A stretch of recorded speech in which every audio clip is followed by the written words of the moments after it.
चलिए दोस्त आज पढ़ते हैं परसेंटेज। ठीक है, परसेंटेज की दूसरी क्लास है, तीसरी है। ठीक है, तो सभी दोस्तों चैनल को सब्सक्राइब कर लें। सब्सक्राइब करने में पैसा खर्च नहीं होता है, ठीक है ना। इससे क्या होता है कि इससे तुमको ही फायदा होने वाला होता है, ठीक है ना। जितना तुम चैनल को सपोर्ट करोगे उतना तुमको ही फायदा होने वाला है, ठीक है ना। क्योंकि पैसा तो लगता नहीं है, किसी ऐप पे नहीं पढ़ा रहे, ठीक है, जहाँ पर तुमको पैसा देना पड़े। यूट्यूब पर पढ़ रहे हो, ठीक है ना, तो अच्छे से अच्छा पढ़ोगे। आपकी सुविधा के लिए ये सब किया जा रहा है, ठीक है ना।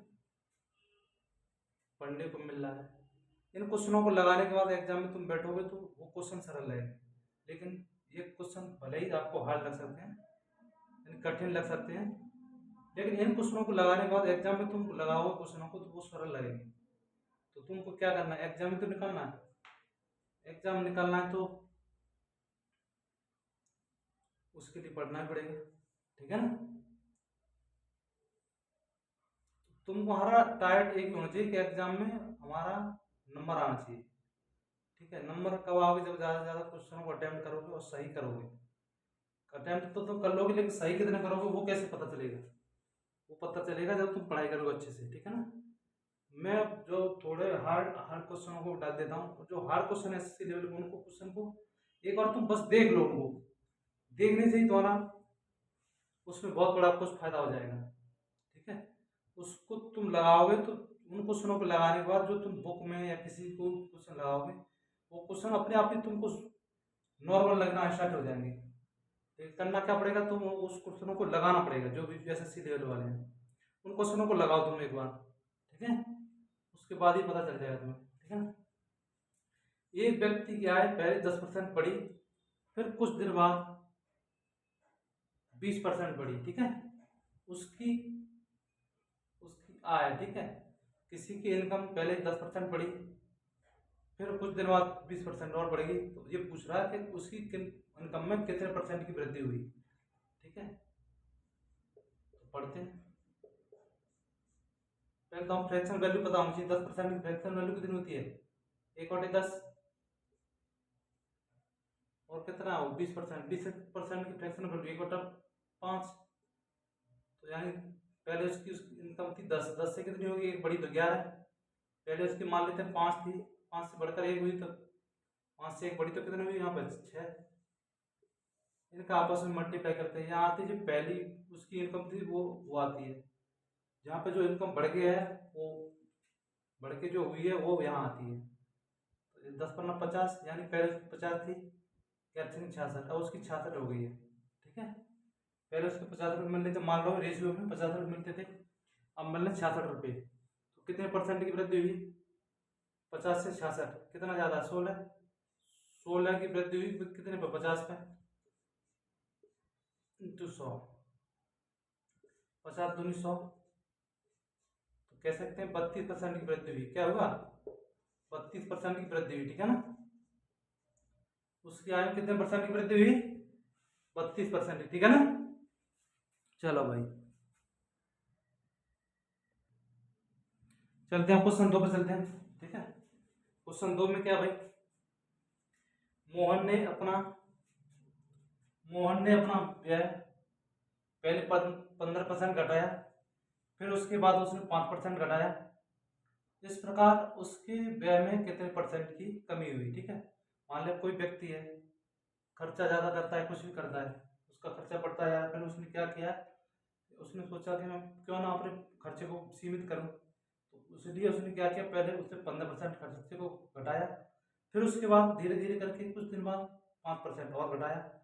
तो उसमें पूछा जा रहा है कि उसके अपने व्यय में कितने परसेंट की टोटल कमी कर ली, ठीक है, वही पूछ रहा है। सॉल्व, आराम से पढ़ो, कोई दिक्कत वाली बात नहीं, ठीक है ना।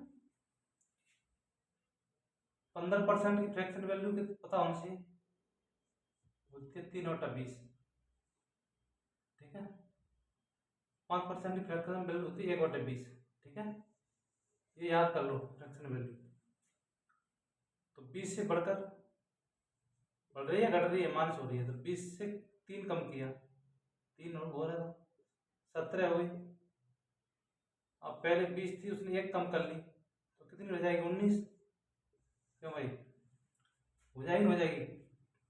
इनका आपस में मल्टीप्लाई, 20 दूनी 40, 400, 17 निम्मा 1 17 15, 17 5 22 10 32, ठीक है, 323, 404। वैसे कितनी, अगर वो लेके कितनी रेशियो में कितनी उसने रेशियो में कितनी कमी की, तो रेशियो में 323 है, यानी 77 की कमी की उसने, ठीक है, 77 रुपये की कमी, रुपये 77 रेशियो की। अब परसेंट पूछे तो परसेंट पूछ रहा, तो ये है ना 400, पहली वाली वैल्यू को नीचे रखते हैं, 400 मल्टीप्लाई 100 से करेंगे, परसेंट निकालना, तो सोचो 400, 4 का भाग दे दो 77 में, 4 1 4, ठीक है, 3 4 8 32, 4 36, 19 सही, 1/4% कमी, ठीक है, इतनी कमी हुई, ठीक है ना, 19 सही 1/4% की कमी होगी। चलते हैं नेक्स्ट पे, चलते हैं नेक्स्ट क्वेश्चन 3 पे, ठीक है। एक व्यक्ति की मजदूरी पहले 20% बढ़ी, परंतु कुछ दिन बाद उसकी मजदूरी 10% घट गई, ठीक है, कुछ दिन बाद क्या हुआ, उसकी मजदूरी 10% घट गई, पहले तो उसकी 20% बढ़ा दी गई, फिर कोई कारण रहा होगा जिससे उसकी मजदूरी को 10% कम कर दिया, ठीक है, इस प्रकार उसके मजदूरी में कितने परसेंट का परिवर्तन हुआ? परिवर्तन मतलब अब ये बताना है कि उसकी मजदूरी बढ़ी या घटी, ठीक है, परसेंटेज में, ठीक है ना, उसकी मजदूरी बढ़ी या घटी, ठीक है ना, वही करना है। 20% की फ्रैक्शनल वैल्यू 1/5 होती है, 20% 1/5, ठीक है, 10% की फ्रैक्शनल वैल्यू 1/10, इसमें प्लस हुई है, इसमें माइनस हुई, ठीक है ना, यानी 5 से बढ़कर पहले क्या हुई थी? 6 रुपये, 1 रुपये बढ़ी थी, बढ़ गई, फिर 10 रुपये थी मान लो, तो 1 कम होगी, 10 में से 1 कम किया तो 9, ठीक है, इनका मल्टीप्लाई 50 हो गया, ये 54 हो गया। अब ये तो पता चल गया, यहाँ से पता चल जाता, पहले उसकी 50 रुपये थी, 50 से 54 होगी, बढ़ी है तो वृद्धि हुई होगी, ठीक है, अगर ये वैल्यू कम है, ये ज्यादा है तो वृद्धि है, अगर ये वैल्यू कम है और ये वैल्यू मान लो ज्यादा है, कम है, तो हानि हुई, ठीक है ना, तो 50 से 54 होगी तो 4 रुपये बढ़ेगी, वृद्धि है, 4 बढ़ा है कितने पे? 50 पे, इंटू 100, 50 दूनी 100, 8% की क्या हुई है? 8% वृद्धि हुई है, ठीक है ना, 8% की वृद्धि हुई, ठीक है ना। चलते हैं नेक्स्ट पे,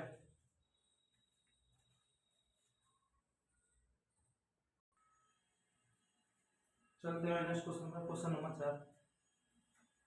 बाजार मंद रहने के कारण राम की आय 10% घट गई, बाजार मंदी रही हुई, कुछ मतलब धंधा वंदा करता हो, किसी का होगा उसका बिजनेस, ठीक है ना, कोई बिजनेस होगा, बाजार मंद रहेगा तो उसकी इनकम गिर जाएगी, फिर कुछ दिनों बाद बाजार के रेट सही हो गए होंगे, तो क्या हुआ, उसकी आय 15% बढ़ गई, तो वो पूछ रहा है उसकी आय में कितने परसेंट का परिवर्तन हुआ, यानी घाटा हुआ या उसको उसमें फायदा हुआ, ठीक है ना, यानी प्रॉफिट हुआ या लॉस, देखते हैं क्या हुआ। और 10% की फ्रैक्शन वैल्यू ये लिख देते हैं, घटी है तो -1/10, फिर 15% बढ़ी है तो प्लस 3/20, तो लिख लेंगे, पहले 10 से 9 हो गई इनकम, फिर 20 से 23, यानी फिर बढ़ी है, 1 कम हुई तो 9 हो गया, और इधर 3 बढ़ी तो 20 से कितना हो गया? 23, मल्टीप्लाई कर तो 200, इसमें करेंगे तो 29 27 2 18 2 20 207, यानी कि उसकी आय बढ़ी है 7 से, 200 कम है 207 ज़्यादा है तो बढ़ी है, वृद्धि होगी इस हाल में हमको 7 की वृद्धि हुई है 200 में, इंटू 100 काटूंगा तो 7/2 रहेगा, 7/2 लिख सकता हूँ, 3 सही, 1/2 3.5%। ठीक है, आ रहे हैं क्वेश्चन समझ में? ठीक है, ऐसे करते जाओ सब।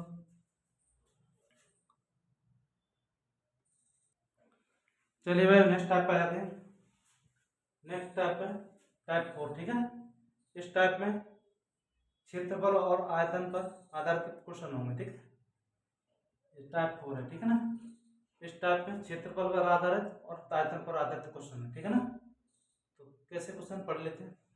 आयत की लंबाई 5% बढ़ाई गई। ठीक है, आयत की लंबाई 5% बढ़ाई गई, जबकि उसकी चौड़ाई जबकि उसकी चौड़ाई 10% बढ़ाई गई। ठीक है, इसमें लंबाई भी बढ़ाई गई है, चौड़ाई भी बढ़ाई गई है। ठीक है, इस प्रकार उसके क्षेत्र में कितने परसेंट की वृद्धि हुई है। जब क्षेत्रफल में लंबाई बढ़ाई जा रही है और चौड़ाई बढ़ाई जा रही है तो क्षेत्रफल में वृद्धि होगी होगी। ठीक है, क्षेत्रफल का क्या सूत्र होता है, आयत का क्षेत्र होता है लंबाई इंटू चौड़ाई। ठीक है, लंबाई का मल्टीप्लाई और चौड़ाई मल्टीप्लाई करके क्षेत्रफल आ जाता है, तो वही है। करना सब क्वेश्चन एक ही तरीके से जो मैं बता रहा हूँ, इससे कैसे क्वेश्चन आया परसेंटेज के, लेकिन वही तरीका अपनाना है। ठीक है,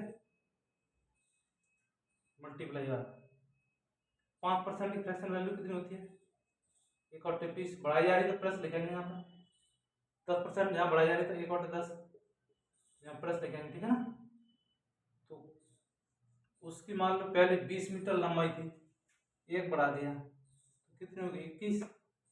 ठीक है ना, पहले 10 थी चौड़ाई, अब एक और बढ़ा दी 11 होगी। तो क्या होता है, ये भी ये लंबाई चौड़ाई है तो ये लंबा चौड़ाई मल्टीप्लाई कर देंगे क्या हो गया, क्षेत्रफल निकलेगा कि नहीं निकलेगा। ऐसे इसमें ये बड़ी हुई लंबाई ये भी बड़ी लंबाई है, आपस में मल्टीप्लाई कर दें तो आ जाएगा ना, आ जाएगा। 20 ढाई 200, 21 इंटू 11, 11 का 11, 11 दूनी 22 और 1 23, 231। 200 से बढ़कर उसका क्षेत्रफल 231 हो गया, तो क्षेत्रफल कितना बढ़ा 31 मीटर मान लो एक तरह से। परसेंट माना है तो परसेंट निकालना है तो 200 नीचे आएगा, मल्टीप्लाई 100 से हो जाएगा। 100 दूनी 2 से यानी 31 का आधा कितना होता है 15.5, तो लिख सकते हैं इसे 15 सही इक्वल टू 2%।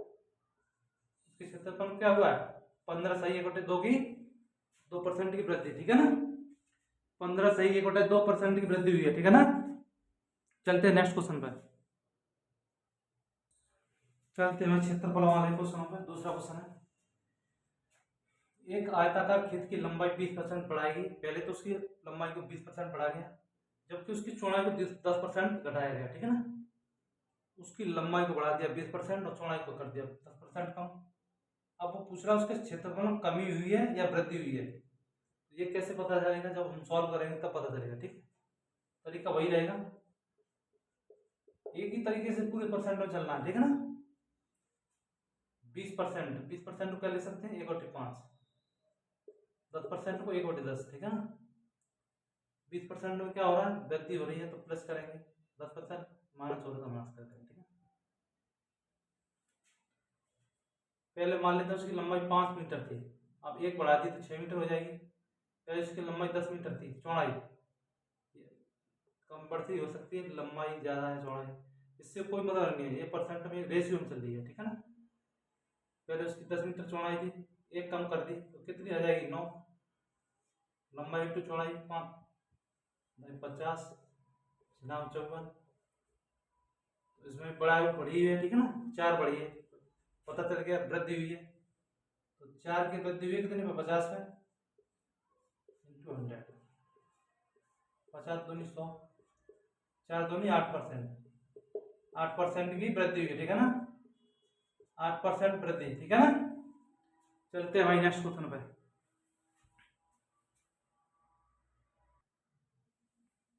चलते भाई क्वेश्चन 3 पे, एक वर्ग की भुजा 25% बढ़ाई गई तो उसके क्षेत्रफल में कितने परसेंट की वृद्धि हुई। इसमें तो एक ही भुजा दी है। हाँ भाई, इसको कैसे निकालेंगे, इसको इसलिए एक दी है क्योंकि पता है हमको वर्ग की भुजा चारों समान होती हैं। और कोई भुजा 4 मीटर की है तो सभी भुजा 4-4 मीटर की होंगी, ठीक है, तभी तो उसने बोला वर्ग की भुजा, ठीक है। अब एक भुजा में कमी या वृद्धि हो रही तो चारों में वृद्धि या कमी होगी, ठीक है ना। यहाँ पर लंबा चौड़ाई नहीं होती तो उसको मान लेते हैं एक की तरह से, ठीक है ना। 25% की फ्रैक्शन वैल्यू वही करेंगे, लिख देता हूँ, लेकिन तुमको याद होना चाहिए 1/4 4 से, क्योंकि क्षेत्रफल में डबल होता है, लंबाई इंटू चौड़ाई। चौड़ाई यहाँ पे है नहीं, चौड़ाई वही है और लंबाई वही है, एक ही चीज है। 4 से 5 2 बार मल्टीप्लाई करेंगे, 4 से 5 4 चक 16 5 25, 16 से बढ़कर 25 हुई, यानी कि राशि 9 बढ़ गई। परसेंटेज कितनी बढ़ी, परसेंटेज निकालना तो 9 16 नीचे और 9 का मल्टीप्लाई, 4 चक 16 25 बार 25 छक्के 150 225, ठीक है, 25 225 बटे 4 4 भाग देना 225 में, 4 पन्ना 20 4 छक 24 56 सही बटे 4% की वृद्धि हुई, ठीक है ना। उसके क्षेत्र में कितनी वृद्धि हुई है, 56 सही बटे 4% की। चलते हैं दोस्तों नेक्स्ट क्वेश्चन पर, ठीक है ना। नेक्स्ट क्वेश्चन में क्या है, क्वेश्चन 4, किसी त्रिभुज का क्षेत्रफल नहीं, किसी त्रिभुज का आधार व ऊंचाई क्रमशः 8% व 12% बढ़ाएगी, ठीक है ना। त्रिभुज में होती है आधार इंटू आधार या लंब होते हैं, ठीक है, लंब को ही ऊंचाई बोलते हैं, ठीक है ना। तो बताइए उसके उसके क्षेत्रफल में कितने परसेंट की वृद्धि हुई। दोनों जगह बढ़ाई जा रही तो जाहिर सी बात है वृद्धि होगी क्षेत्रफल में, ठीक है। आधार और ऊंचाई बढ़ाएगी, ठीक है ना। 8% की फ्रैक्शन 8% की फ्रैक्शन वैल्यू क्या होगी, 4 दूनी 8 2/25 प्लस 2, ठीक है ना। 12% की फ्रैक्शन वैल्यू लगा तो 4 3 12 3/25, ठीक है ना। तो क्या हुआ है, आधार 25 से कितना हुआ है, 2 बढ़ाया 27 हो गया, फिर 25 से उसकी ऊंचाई कितनी बढ़ाएगी 2 3 यहाँ 28 हो गया, 25 का 25 से मल्टीप्लाई और 27 का 28 से मल्टीप्लाई कितना होगा भाई, 25 का 25 से करूँगा तो 625 हो जाएगा, ठीक है। और 27 का 28 से मल्टीप्लाई करने में दिक्कत आएगी तो क्या करेंगे, 27 का 27 बार टेबल पढ़ लो, एक बच्चे का उसको प्लस में स्क्वायर प्लस 27 कर देना, तो 27 का स्क्वायर कितना होता है 729, 729 में 27 जोड़ो तो 36 756, ठीक है भाई मेरे भाई 756, ठीक है ना। 625 से 756 कितना ज्यादा है, हाँ भाई 6 में से 5 गया तो 1, 5 में से 2 गया तो 3, ठीक है ना। 6 में से 5 गया तो 1, 5 में से 2 गया तो 3, 6 में 7 गया तो 1, 131 बट्टे 625 नीचे आ जाएगा, ठीक है ना, इंटू 100। उसको क्या करेंगे 25 से काटो, 25 चौको 100, 25 से कितनी बार कट जाएगा 25 बार, ठीक है। अब ये बचा है इसमें क्या करेंगे, 4 का मल्टीप्लाई 131 से, 4 1 4 4 3 12 और 1 कैरी बन लिया तो 5 4 1 524 बट्टे 25। अब तो नहीं जा रहा, भाग दे दो, 25 दूनी 50 2 बचा, भाग नहीं जा रहा तो भाग टू डिविजन 0, 20 सही 24 बट्टे 25।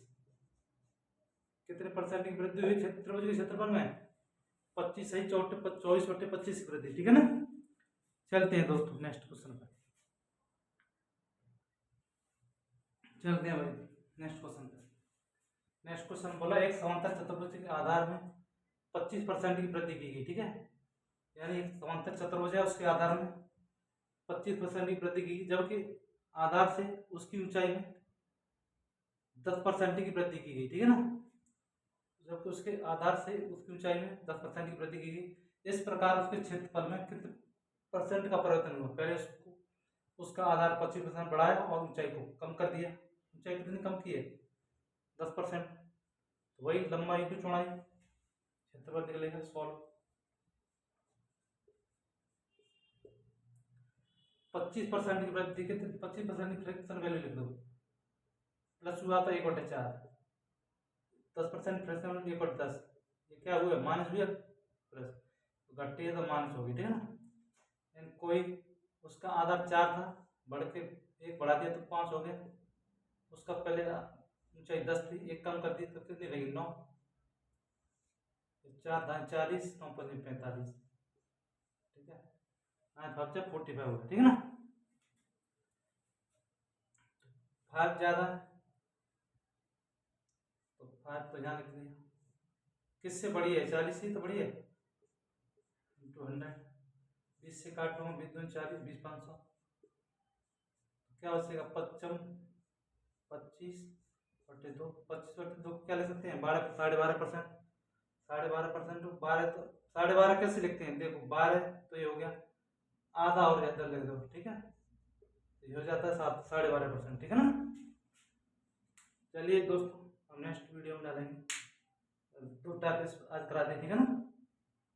थैंक यू सभी को, लाइक सब्सक्राइब कर दिया करो, तो सब अपने दोस्तों को भी बताओ, जिससे तुमको हम भी फायदा दे सकें, जब हमको फायदा होगा तो तुमको फायदा देंगे, ठीक है। सभी जो और भी चीज़ हैं, जैसे हम शाम को ऑनलाइन में वीडियो में पढ़ा रहे हैं, ऑनलाइन जैसे जीएस करा रहे हैं, ठीक है ना, ऑनलाइन में, तो जितना तुम सपोर्ट करो उतना ही हम आपको प्रॉफिट देंगे। वहाँ तुमको पॉलिटी कैसे पढ़नी है, कितने अंदर तक जाना पॉलिटी के अंदर, ऐसा है कि तो थोड़ा अंदर जाना पड़ेगा, डीपली पढ़नी पड़ेगी, कॉन्स्टेबल थोड़ा तो चल जाएगा, ठीक है ना। ऐसे ही है, तो तुम मेहनत कर रहे हो हमारे लिए या सपोर्ट कर रहे हो, तो हम तुम्हारे लिए मेहनत कर रहे हैं। शाम को पॉलिटी क्लास चल रही है, एक तरह से पॉलिटी कराई दी जाती है, ठीक है ना। उसके बाद रीजनिंग में के क्वेश्चन कराए जाएंगे, ठीक है ना। अगर तुम सपोर्ट करते रहोगे तो रीजनिंग भी बताई जाएगी, हिंदी भी बताई जाएगी, जितनी भी सब्जेक्ट हैं सब बताए जाएंगे, साइंस भी, ठीक है। जो भी सपोर्ट करोगे तो तभी तो हम बताएंगे, किसी भी चीज़ में तुमको दिक्कत नहीं होने वाली, ठीक है ना। तो वही है, हम बताएंगे तो वो शॉर्ट वे में बताएंगे, ठीक है ना। शॉर्ट वे, शॉर्ट वे माने छोटे रास्ता से, छोटा, यानी कम समय में क्वेश्चन को सॉल्व करना, ठीक है ना। बताएंगे कैसे क्या करना है, उसी हिसाब से मेहनत करते रहो सब, ठीक है ना। सभी को थैंक यू। हमारा यूट्यूब चैनल का नाम सरकारी एग्जाम हब, इसको लाइक सब्सक्राइब कर दिया करो, अपने दोस्तों को बताया करो, ठीक है ना। अपने दोस्तों को बताओ, लाइक सब्सक्राइब करें, तो हम आपके लिए मेहनत करेंगे। प्रैक्टिस सेट लाएं, प्रैक्टिस सेट हमको तुमको यहीं पर करा देंगे, तुमको खरीदने की जरूरत नहीं है। प्रैक्टिस सेट जितने भी क्वेश्चन यहीं कराएंगे, मैथ के रीजनिंग के जो भी है सब यहीं कराएंगे, तुम्हारा पैसा भी खर्च नहीं होगा। बुक लाओगे, प्रैक्टिस सेट लाओगे तो पैसा खर्च होता है, यहीं पर करा दिया जाएगा, ठीक है ना। थैंक यू सभी को।